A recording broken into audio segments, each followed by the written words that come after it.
अष्टावक्र गीता उपदेश संख्या 44। अष्टावक्र जी कहते हैं कि हे जनक, जो विद्वान दृष्ट अदृष्ट अर्थात इस लोक और परलोक के फलों की कामना से रहित है, अर्थात जो निष्काम है, वही परिपूर्ण स्वरूप वाला है, वह श्रेष्ठ होकर संसार में फिरता है।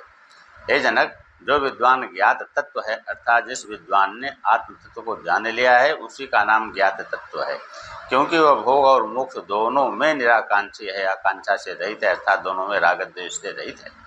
हे जनक, महदादि रूप जितना जगत है, अर्थात महद अहंकार, पंच तन्मात्रा, पंच महाभूत और उनका कार्य रूप जितना जगत है, वह केवल नाम मात्र करके ही फैला है और आत्मा से भिन्न प्रतीत होता, परंतु वास्तव में भिन्न नहीं है।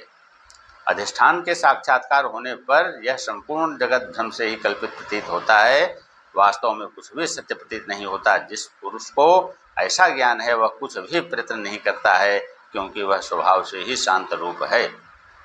जो विद्वान शुद्ध स्वरूप स्वप्रकाश विद्रूप अपने आप को देखता, वह किसी और दृश्य पदार्थ को नहीं देखता है। उसको कर्म में राग कहाँ है और विधि कहाँ है और किस विषय में उसका वैराग्य है और किसमें सम है। जो विद्वान जो चिद्रूप आत्मा में कार्य को समाहित माया को नहीं देखता है, उसकी दृष्टि में बंध कहाँ है, मोक्ष कहाँ है और हर्ष विषाद कहाँ है।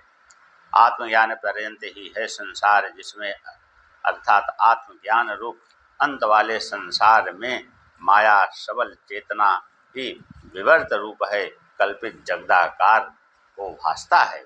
ऐसे निश्चय वाले विद्वान को शरीर आदि को में अहंकार नहीं रहता है, वह ममता से और कामना से रहित होकर विचरता है।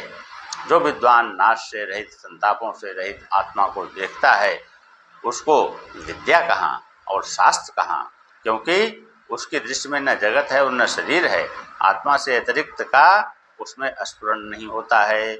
यह अज्ञानी चित्त के निरोधादि कर्मों का त्याग भी कर देवे तो भी वह मनो राज्यादिकों और वाणी के प्रलापों का क्या करता है।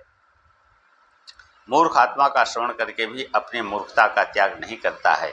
मलिन चित्त वाले को आत्मा के श्रवण करने से भी ज्ञान की प्राप्ति नहीं होती है।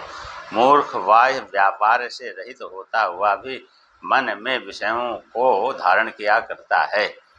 जिस विद्वान का कर्मों में अध्यास आत्मज्ञान से नष्ट हो गया है, वह लोक दृष्टि से कर्म करता हुआ मालूम देता है, परंतु मैं कर्म को करता हूँ ऐसा वह कभी भी नहीं कहता है, क्योंकि उसको आत्मज्ञान के प्रताप से कर्म फल की इच्छा ही नहीं होती है। ये शिष्य, जिस ज्ञानी के मोहादि रूप सब विकार दूर हो गए हैं, जिसकी दृष्टि में तम कहाँ है और तम के अभाव होने से प्रकाश कहाँ है, ये दोनों सापेक्षिक हैं।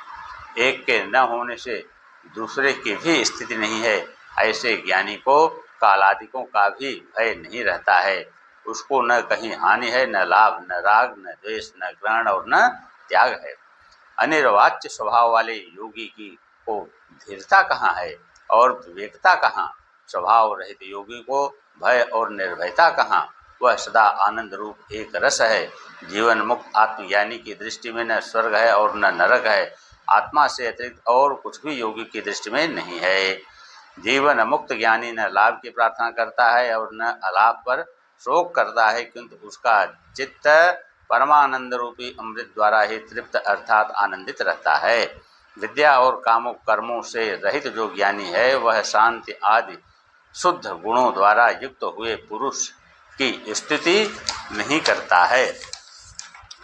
ज्ञानवान सुख दुख में सम रहता है, निष्काम होने से किसी कृत्य को नहीं देखता है।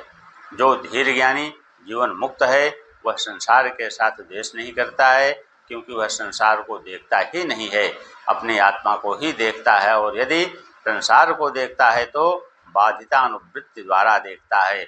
वह स्वयं आत्मा रूप है और इसी कारण वह हर्षादिकों से और जन्म मरण से रहित है।